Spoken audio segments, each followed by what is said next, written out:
सुर में गाना सीखिए पाधानीसा ऐप के साथ। AI powered personal music teacher from Saregama. सुन ले अरज मोरी ओ नंदलाला, सुन ले अरज मोरी ओ नंदलाला, ओ नंदलाला मोरे कृष्ण गोपाला, ओ नंदलाला मोरे कृष्ण गोपाला, सुन ले अरज मोरी ओ नंदलाला, सुन ले अरज मोरी ओ नंदलाला। एक ताने से कान्हा सुना दे, एक ताने से कान्हा सुना दे, सोए है किस्मत उसको जगा दे, सोए है किस्मत उसको जगा दे, उसको जगा दे, मानूं मैं तुझको फिर मुरली वाला, सुन ले अरज मोरी ओ नंदलाला।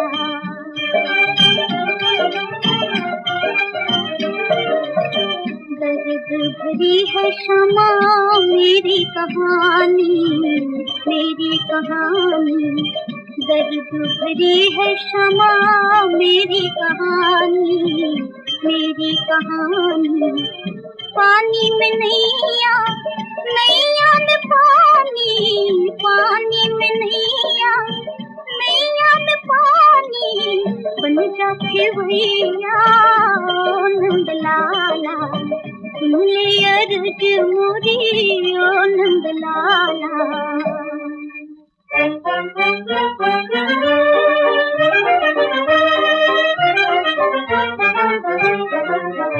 दुखिया की खबर ले तुझे दुखिया की कसम है, जिस गोद में खेले उसी जमुना की कसम है, गोकुल की कसम है तुझे मथुरा की कसम है, और राधा के प्यारे तुझे राधा की कसम है।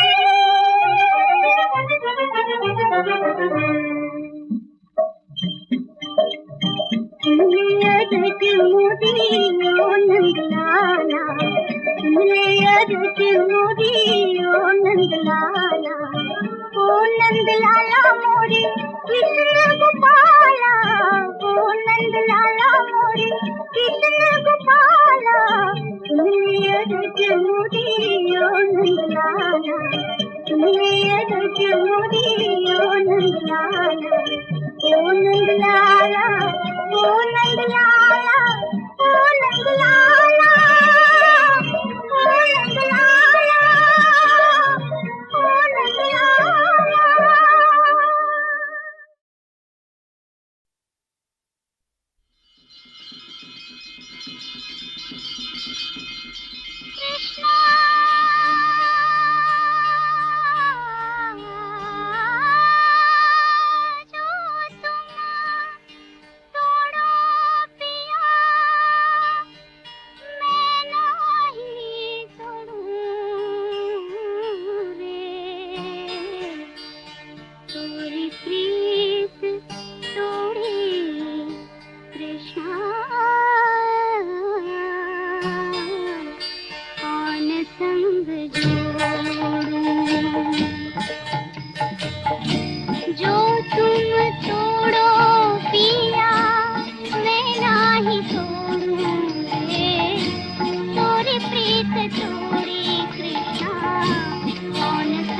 संग जोड़ूं।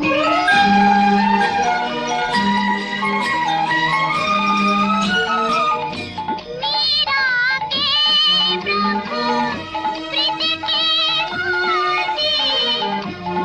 गिरधर हो, गिरधर हो। मीरा के प्रभु Girdhar, Meera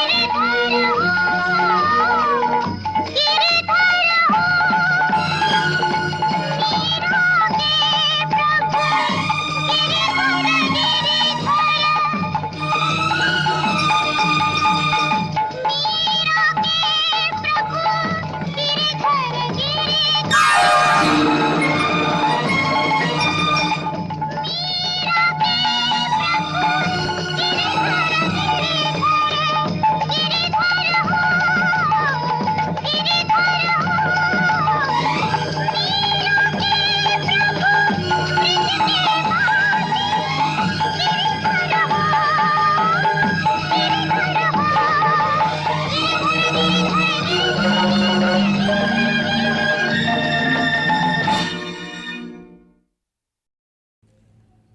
Now we deal with verse 47, which is the key verse in this philosophy of action given by Sri Krishna. Karmanyevadhikaraste ma phaleshu kadachana ma karmaphala heturbhuhu ma te sangos tvakarmani. 4 propositions are here tied together in a profound meaning. To work, you have the right, is the first proposition. The second is, not the fruits thereof. Third says, let not fruits be the motivation for your action. And fourthly, neither should you be addicted to inaction. If I don't get the fruits, why should I act? That attitude should not be. To work you have the right, not the fruits thereof. Let not fruits be the motivation for your action. What is the motivation for our action? That will be dealt with in the succeeding verses. But here, this verse is largely misunderstood. Without aiming at fruits, how can I work? Perfectly true. But a constant emphasis on the ego, that all the fruits must pertain to the ego, that is being removed here. We have to knock off that center of gravity of the ego, because the ego in man, organically centered, is not the true self of him.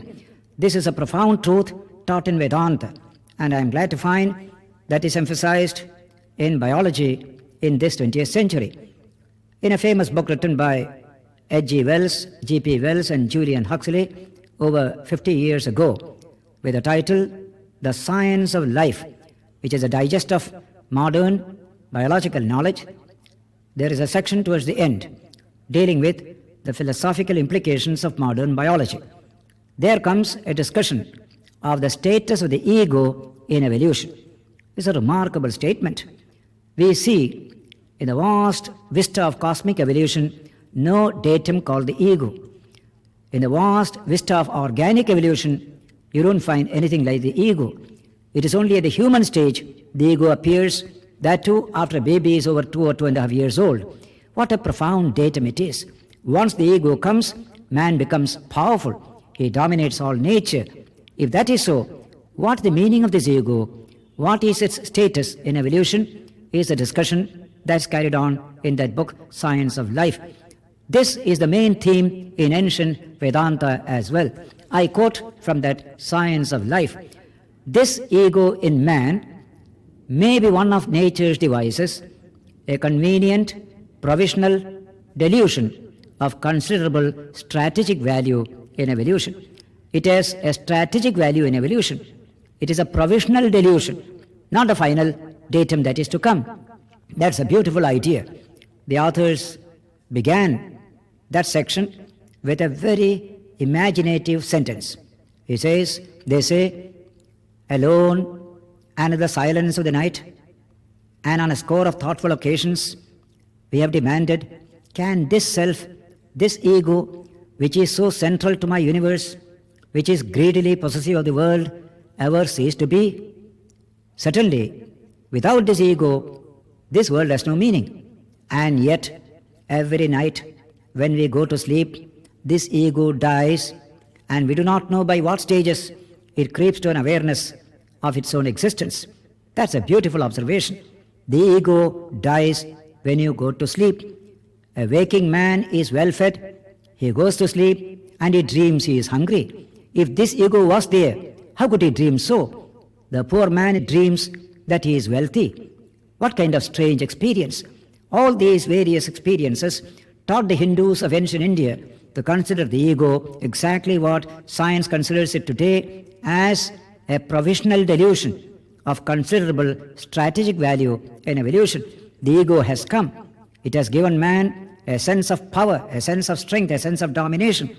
We see therefore a human child dominating huge animals, sitting at the back of buffaloes or horses, guiding them. Physically, that animal is so big. This child is so small, but he dominates that animal. Grey Walter, the famous neurologist of Bristol, in his book The Living Brain, asked this question: what made man dominate all nature? We do find man dominating nature. Then he gives the answer: the capacity for imagination, which man has made possible his domination over nature. The image-making capacity, that when a sensory input comes into the system, he is able to image that sensory input and vary his reactions according to the situation, which no animal can do. And because of this, a new focus of awareness comes within the human individual, namely the self, namely the ego. Along with it comes many new capacities like reason, judgment, will, and eventually speech communication. All these made man dominate nature. What a wonderful datum is this ego. And so, Grey Walter says, if you doubt this truth which I am presenting, then find out the alternative. Suppose the tiger or the lion developed this capacity of imagination and this focus of the self within, what would be the result? And he answers with a chuckle in his eyes, you and I won't be here to discuss this subject. Any species that develop this focus of awareness within, self-awareness, would dominate nature. In this case, man has achieved this development. Is it the final? No. It is only an initial datum. It is only of a strategic value in evolution as a provisional delusion, says biology. Vedanta says the same thing. This ego must be transcended. We have to go beyond it into something more infinite that is there. This ego is conditioned by the organic system. Detach the ego from the organic system and expand it in sympathy, compassion, fellow feeling and love to encompass millions of egos in society. This is called the spiritual growth of man. This is called psychosocial evolution in the language of modern biology. The psyche detached from one organic system with which it was attached throughout the life of the individual. And it is able to expand beyond this tiny organic system so that I live for others, I work for others, I work for the good of others, I develop the spirit of service and dedication, the capacity to communicate other human individuals. If I am only conditioned by the ego, I become, in the language of the late Bertrand Russell, a mere billiard ball. And the only relationship of a billiard ball with another billiard ball is collision. Human beings centered in the ego collide against each other. They cannot communicate with each other. Until we transcend the ego, the capacity for communication will not come to man. Capacity for love. That is why in modern biology, we deal with man as individual, growing into man as a person. Individuality is centered in the ego. It wants freedom, but it has no sense of responsibility to other individuals in society. This growth is a spiritual growth by which individuality expands into personality. Personality involves the capacity for human communication. All teamwork, all spirit of service and dedication are byproduct of evolution of man from individuality to personality. The late Julian Huxley defined person and personality in a precise scientific sentence. Said he, persons are individuals who transcend their mere organic individuality in conscious social participation. The capacity to participate, not collide, but to participate. That growth is from the ego to something larger in man. So the Vedanta considered the ego like the tip of a mighty rock. You see it as only a small bit of a rock on the surface of the sea. But deep below is an immense rock, invisible to the eye, but that is a real rock. So also, man revealed as the ego is like a tip of an iceberg, tip of a huge reality. Sensory vision reveals only that much. Go beyond the sensory vision, then you will know your true nature as the Atman, as the infinite one with all. There is only one Atman in the universe. You and I are essentially one. When Jesus said, love thy neighbor as thyself, there is no reason, but the reason finds itself in Vedanta. You are thy neighbor. The same Atman is there as well as here. Throughout the Gita, in the later chapters, you will find this idea, this samatva, this kind of equality, this kind of same-sightedness. We are the same in you, in me, in all. Not only we are brothers, we are essentially one. That spirit is introduced. To develop that awareness, you need the exhortation of this verse to be taken seriously into account. I work, I appropriate the fruit for myself, I fatten the ego, I remain confined within the organic system. No evolution takes place, no spiritual growth takes place in order to put man on the road of his own psychosocial evolution, on the road of his own spiritual growth. The Gita exhorts every human being to work you have the right, not to the fruits thereof. Let not fruits be your motivation, neither shall you be addicted to inaction. Even in producing results, you are not the only agent. How many factors are necessary to produce a result? Just like in industry we say, in this 20th century, the capital is not the only thing. All the profits should go to capital, we do not say. There is the employee, the labor, they also need a share. Then there is the state that needs a share. Then there is a community, and then the shareholder. How many people are there to share a profit? Why only one should share? So also every action must be shared by several people. The fruits must go to several. Don't appropriate it to yourself. Today's concept of profit becoming subordinate to service is the most progressive idea in industrial relations, and you find it expressed in this great verse, Karmanyevadhikaraste ma phaleshu gadachana ma karmaphala heturbhu ma te sangos tvakarmani. Having said this, what shall be the philosophy by which I shall work? That comes in the next verse. Yogastha kuru karmani sangam tektva dhananjaya siddhya siddhyo samo bhutva samatvam yoga uchyate.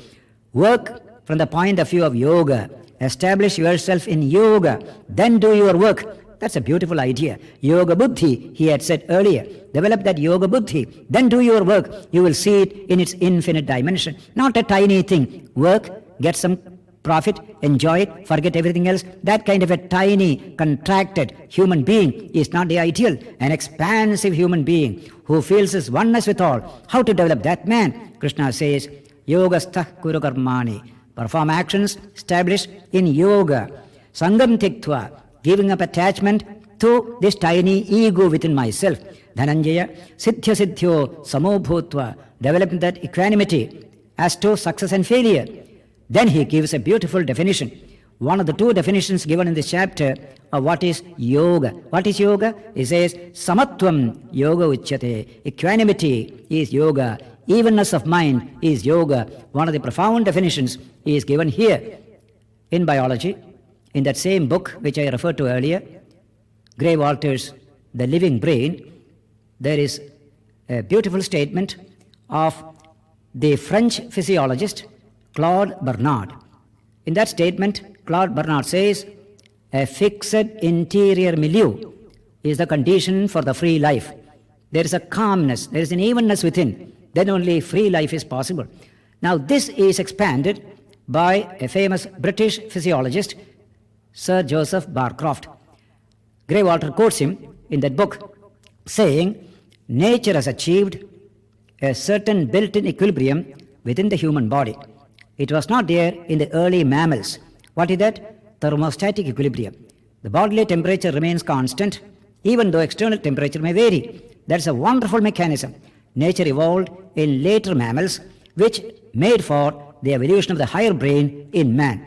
So this is called thermostatic equilibrium. It is one aspect of a general equilibrium within the system known as homeostasis. It is a great word in modern scientific thought. So that not only thermostatic equilibrium, but the composition of the blood remains constant all the time. When I work, it is disturbed and the body automatically restores that equilibrium. This built-in mechanism for creating an even condition within the body is known as homeostasis. That's why the statement of Claude Bernard, a fixed interior milieu, is the condition for the free life. By developing homeostasis, man developed, or nature developed for man, this higher brain. What is the purpose of the higher brain? Greywater says, I am quoting his words, for mammals all, homeostasis meant survival.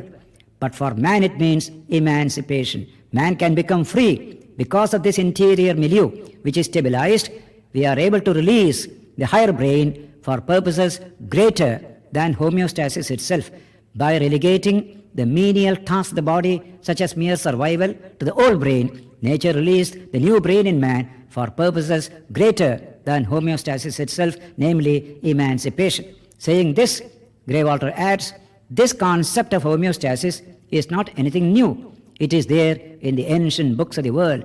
It is the equivalent of nirvana, of samadhi, of peace that lieth within. All the great ideas in all spiritual traditions, he equates them with the concept of homeostasis. Nature achieved a physical homeostasis for man. Man has to achieve a mental, emotional homeostasis for himself. That is expressed in this beautiful sentence, Samatvam Yoga Uchyate. This tremendous energy of emotions within must be made even, must develop a certain equilibrium. Then only we can carry our psychic energy to higher levels of expression. Man's spiritual development needs this equilibrium at its emotional level. That's why in Sanskrit there are two words dealing with this inner homeostasis, Shama and Dama. Control of the mind, control of the senses. When these two are properly disciplined within, then a tremendous thing takes place. What is that? He reveals his own true nature, the infinite Atman. Just like the waves do not allow us to see into the depth of the lake where there is a beautiful gem, when the waves subside, we can see the gem. So also, when this emotional system is properly disciplined and tranquilized, something great happens to man. This is yoga. In the Kathopanishad, Yama tells Nachiketa this same idea. Yada panchavadishtante jnanani manasasaha buddhischana vicheshtate tamahu paramam gatim tam yogamiti manyante. When the five sense organs, along with the manas or mind, are tranquilized, even the intellect or buddhi does not flicker. That is considered to be the highest state. That is called yoga. In that yoga, you realize your own true nature.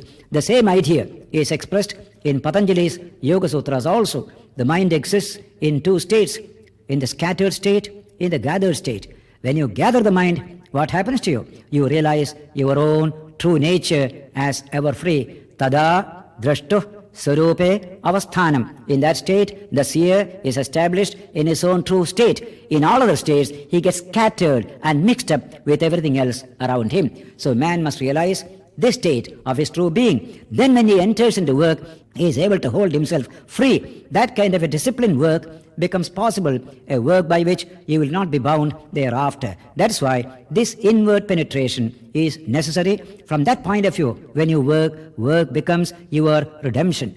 It is through this practice and discipline of Shama and Dhamma that man proclaims his freedom, his spiritual freedom, that he is able to discipline the energy resources within himself so as to create something better out of it. That is what we do with raw material we take, process it, and produce gold or iron or steel. Similarly, in character, we take all these experiences and process them. That independence is expressed in this discipline of Shama and Dhamma. Therefore, he defines yoga as samatvam. Samatvam yoga uchyate. Other definition comes later, but this is the preliminary definition. Samatvam yoga uchyate.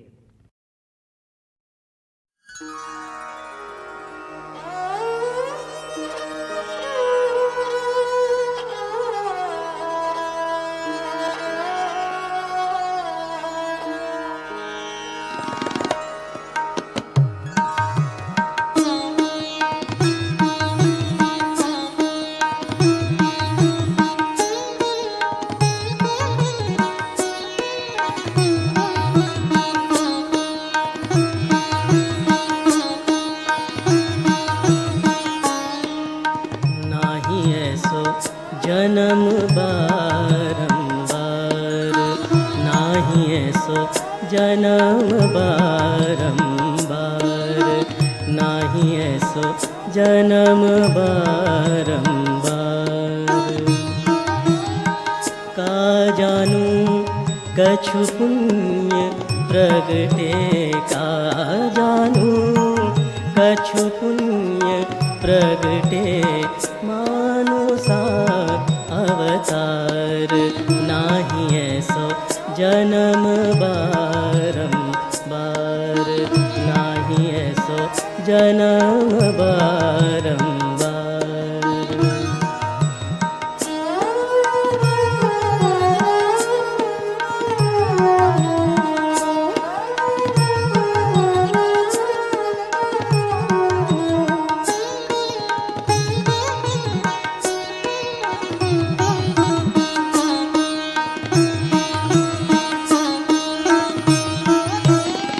बढ़त छिन छिन घटत पल पल, बढ़त छिन छिन घटत पल पल, जात न लागे वार, जात न लागे वार। बिरछ के जो पात टूटे, बिरछ के जो पात टूटे, बहुरे लागे न डार। नाही ऐसो जन्म बारंबार, नाही ऐसो जन्म बारंबार।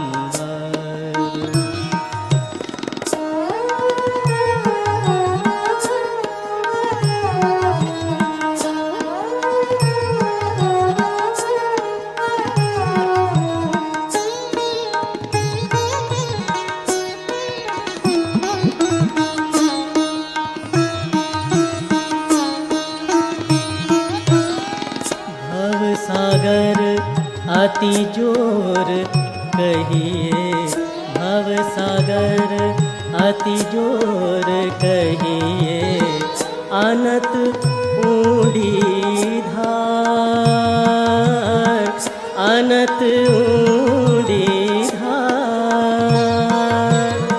राम नाम का बांध बेड़ा, राम नाम का बांध बेड़ा, उतर पर ले पार।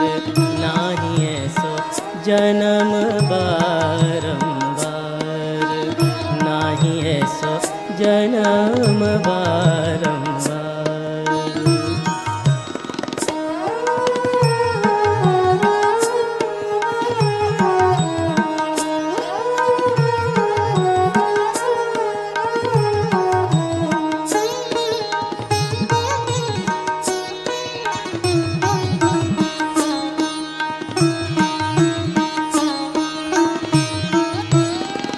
साधु संता महंत ज्ञानी, साधु संत महंत ज्ञानी, चलत करत पुकार, चलत करत पुकार। दासी मीरा लाल गिरधर, दासी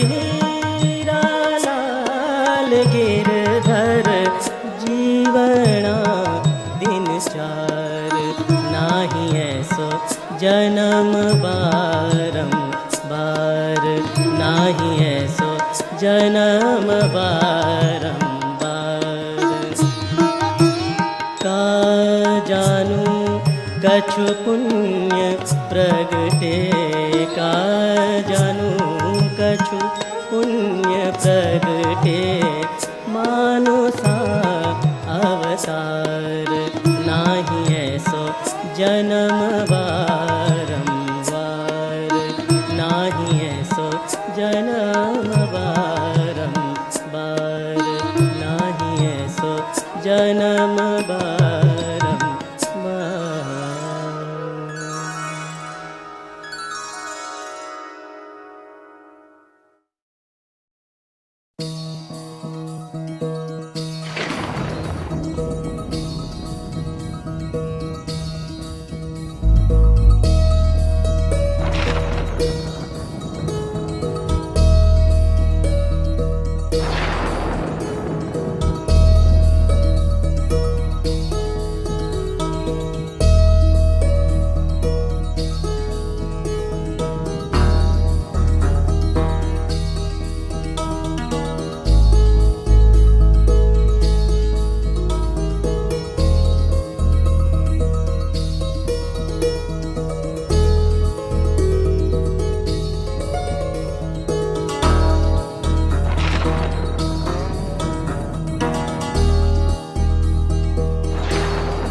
बरसत जलधारा। जलधर गरर गरजत बरसत जलधारा हो बरसत जलधारा।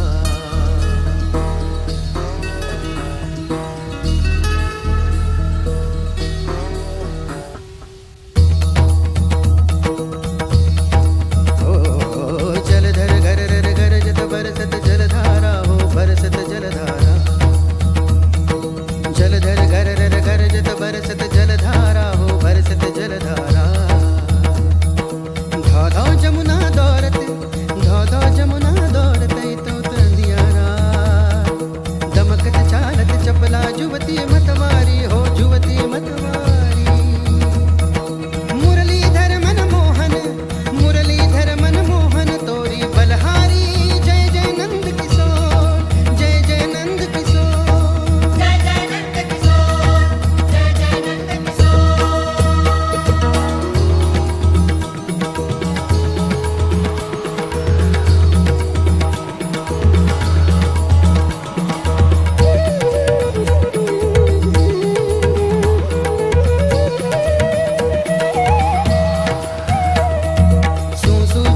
झंझा पंछी कापत है हो झंझा पंछी कापत है। सू सू छूटत झंझा पंछी कापत है हो झंझा पंछी कापत है। कड़डड़ नादे भ्रुवगन कड़डड़ नादे भ्रुवगन धरनी सोवत है। इंद्र पशु व्याघ्रातिक डरकत भयकारी हो डरकत भयकारी। मुरलीधर मन मोहन तोरी बलहारी।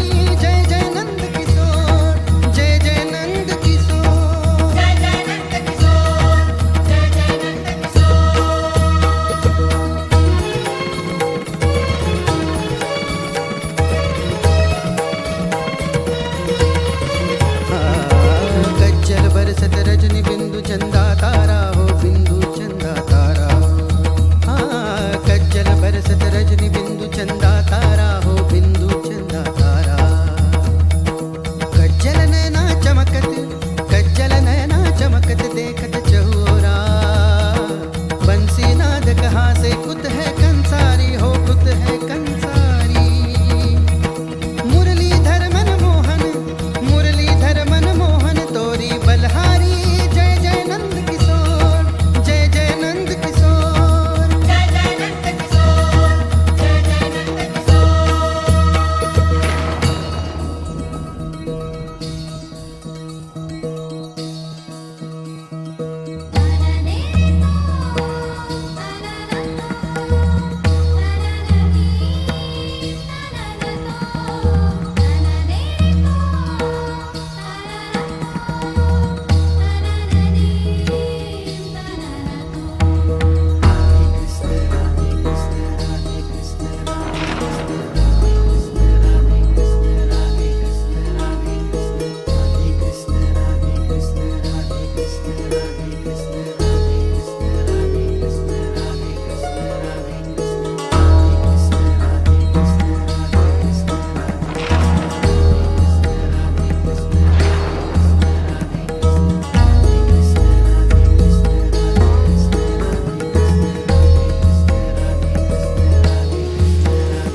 कृष्ण पयोधर ही हो कृष्ण पयोधर ही।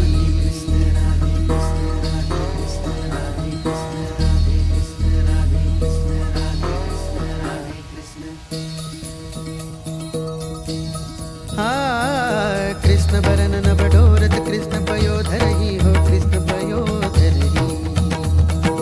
कृष्ण बरन नभ डोरत कृष्ण पयोधर ही हो कृष्ण पयोधर ही। कृष्णांबर जुत रजनी कृष्णांबर जुत रजनी कृष्ण ही मन माही।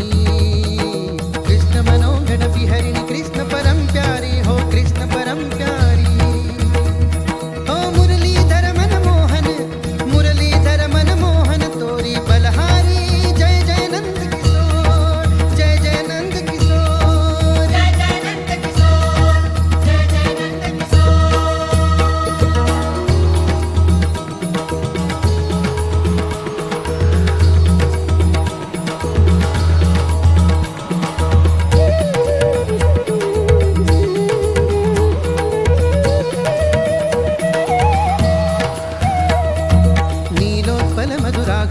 किसलय मृदुलांगी हो किसलय मृदुलांगी नीलोत्पल मधुराक्षी किसलय मृदुलांगी हो किसलय मृदुलांगी सच्चित घन मधुसूदन सच्चित घन मधुसूदन आलिंगन संगी जय जय राधा मधुरा भगति अवतारी हो भगति अवतारी मुरलीधर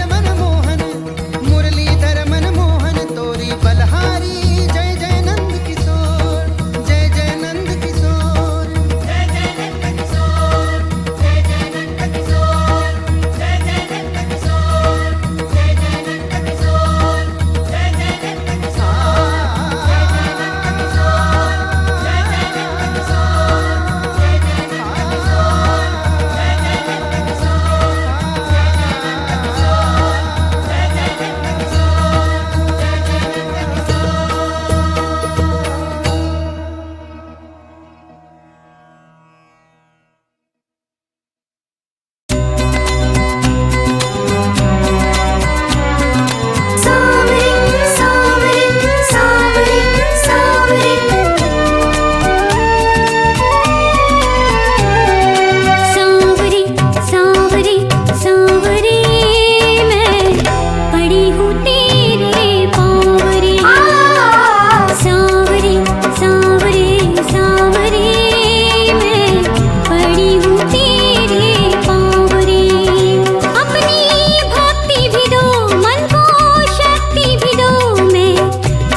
बचपन में समझी बस मैं ही मैं हूँ, पर इतना ना जाना।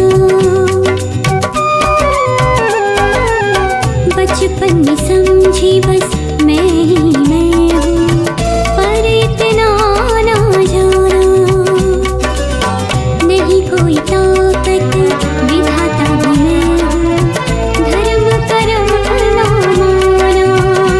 अपनी भक्ति भी दो मन को शक्ति भी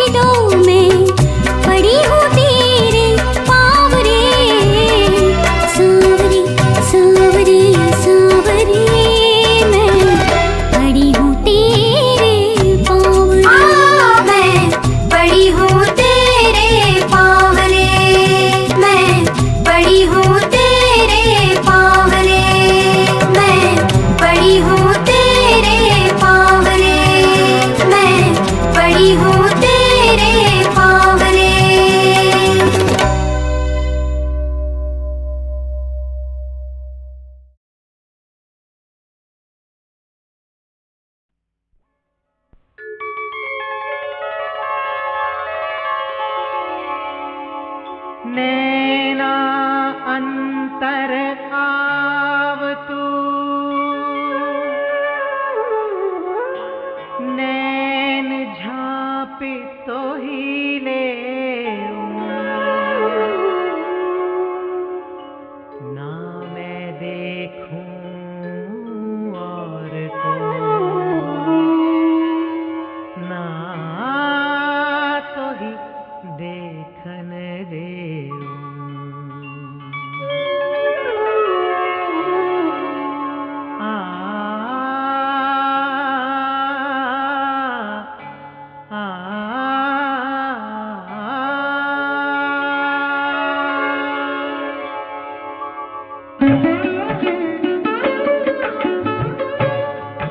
दरस बिन दुखण लागे नैन, ओ दरस बिन दुखण लागे नैन। जब से तुम बिछुड़े प्रभु मोरे, जब से तुम बिछुड़े प्रभु मोरे, कबहु ना पायो चैन। दरस बिन दुखण लागे नैन, हो दरस बिन दुखण लागे नैन।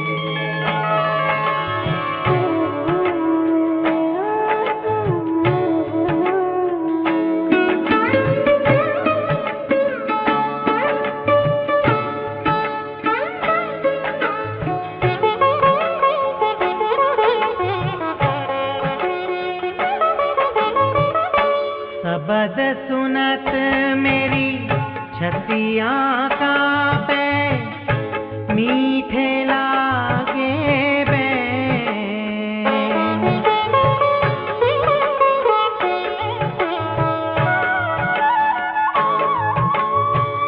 शब्द सुनत मेरी छतियाँ कांपे, मीठे लागे बैन।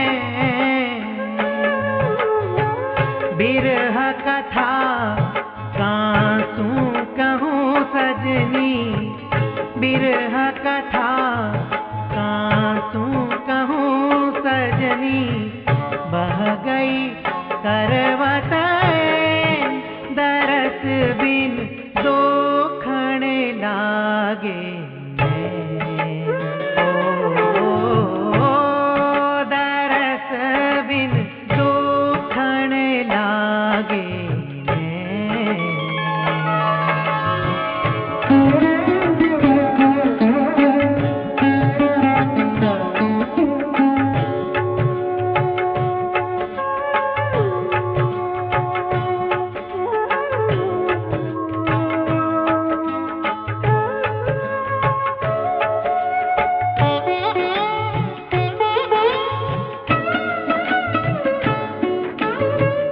कल न परत पल हरि मग जोवत, भई क्षमा सीरे।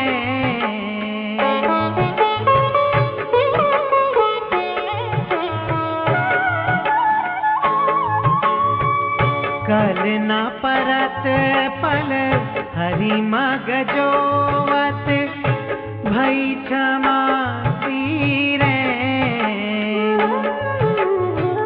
मीरा के प्रभु कबर मिलोगे, मीरा के प्रभु कबर मिलोगे। दुख मेटन सुख देन, दरस बिन दुखण लागे नैन। ओ दरस बिन दुखण लागे नैन। जब से तुम बिछुड़े प्रभु मोरे, जब से तुम बिछुड़े प्रभु मोरे, कबहु ना पायो चैन।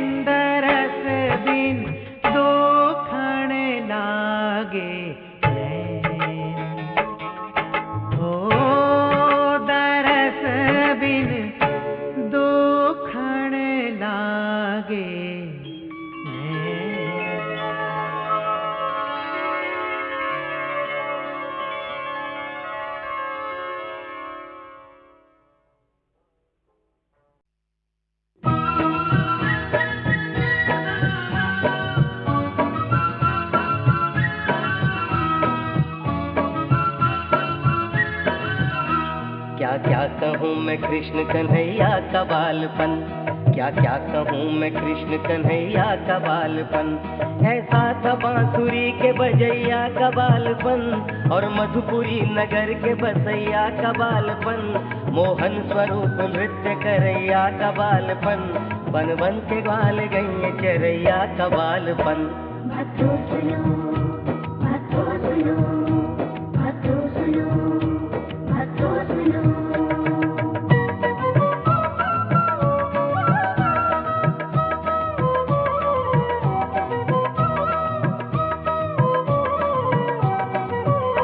एक रोज मुंह में कान्हा ने माटी को खा लिया, पूछा यशोदा ने तो अपना मुंह छिपा लिया। मुंह खोल तीन लोक का आलम दिखा दिया, ऐसा था बांसुरी के बजैया का बालपन और मधुपुरी नगर के बसैया का बालपन। मोहन स्वरूप नृत्य करैया का बालपन, बन बन के ग्वाल गई चरैया का बालपन। भक्तों सुनो, भक्तों सुनो, भक्तों सुनो, भक्तों सुनो।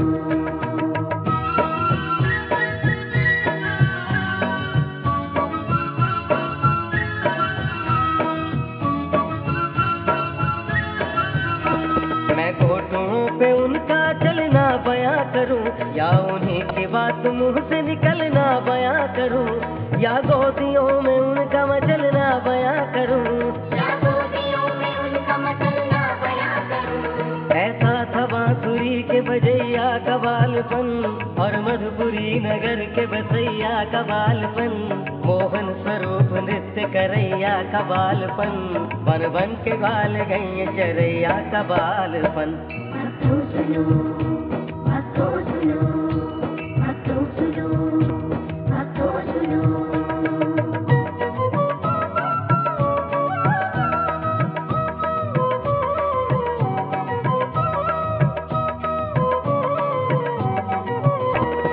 बालपन में कृष्ण ने दुष्टों को तारा था, यमुना में काली नाग को क्या खूब मारा था। इंद्र को सबक सिखा गिरि को उठाया था, ऐसा था बांसुरी के बजैया का बालपन और मधुपुरी नगर के बसैया का बालपन। मोहन स्वरूप नृत्य करैया का बालपन, बन बन के ग्वाल गई चरैया का बालपन। भक्तों सुनो, भक्तों सुनो, भक्तों सुनो, भक्तों सुनो।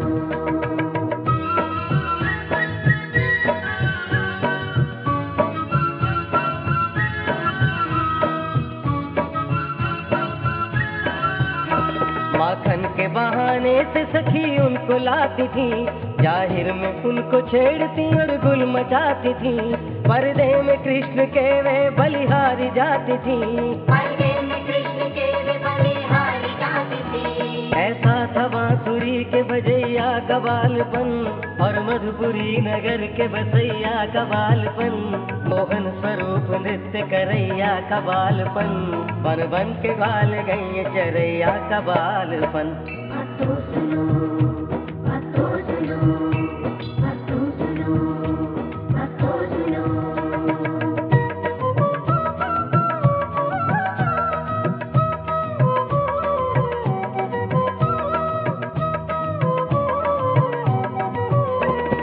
करने लगे धूम जो गिरधारी नंदलाल, एक आप और दूसरे उनके ग्वाल बाल। रास रखे मटकी फोड़े श्री मदन गोपाल, ऐसा था बांसुरी के बजैया का बालपन और मधुपुरी नगर के बसैया का बालपन। मोहन स्वरूप नृत्य करैया का बालपन, बन बन के ग्वाल गई चरैया का बालपन। भक्तों सुनो, भक्तों सुनो, भक्तों सुनो, भक्तों सुनो।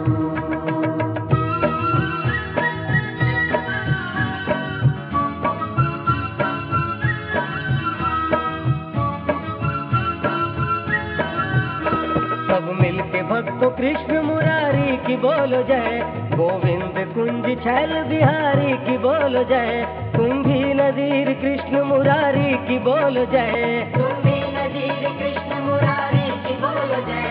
ऐसा था बांसुरी के बजैया का बालपन और मधुपुरी नगर के बसैया का बालपन, मोहन स्वरूप नृत्य करैया का बालपन, बन बन के बाल गई चरैया का बालपन।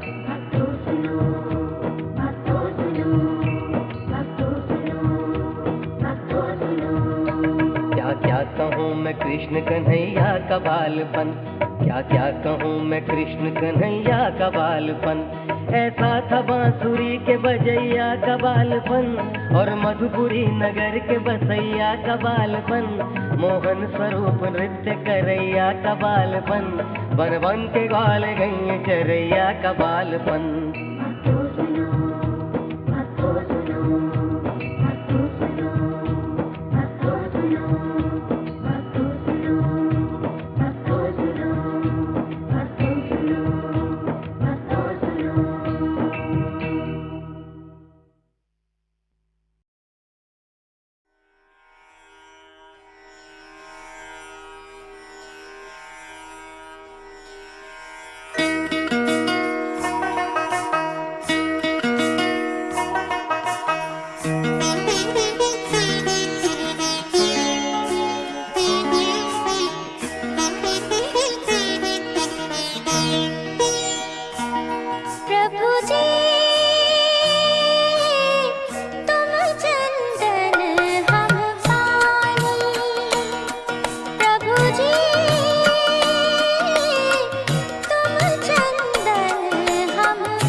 ब्रज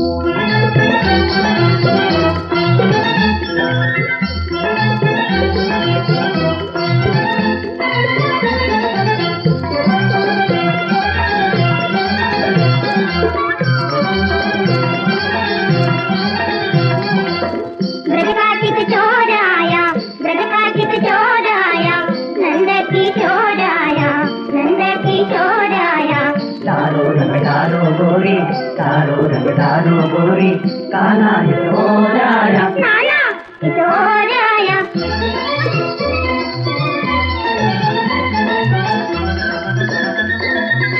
आई रे आई होली, वालों ने गाई होली, आई रे आई होली, वालों ने गाई होली। कंचन पिचकारी चमकी, कंचन पिचकारी चमकी।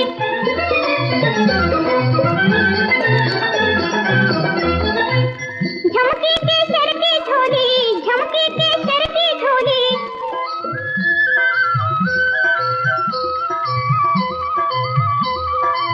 झमकी के सर की झोली, झमकी के सर की झोली।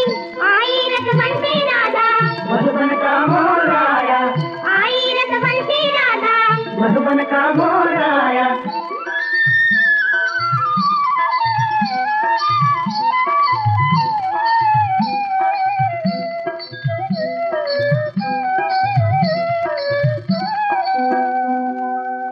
मन तेरे रंग में रंग डाला, मन तेरे रंग में रंग डाला। तन पर मत रंग डाल कन्हाई, तन पर मत रंग डाल कन्हाई। पिचकारी मत मार कन्हाई, पिचकारी मत मार कन्हाई। मन तेरे रंग में रंग डाला, मन तेरे रंग में रंग डाला। जन्म जन्म यो खेलो होली, जन्म जन्म यो खेलो होली। ओ मेरे सुकुमार कन्हाई, ओ मेरे सुकुमार कन्हाई।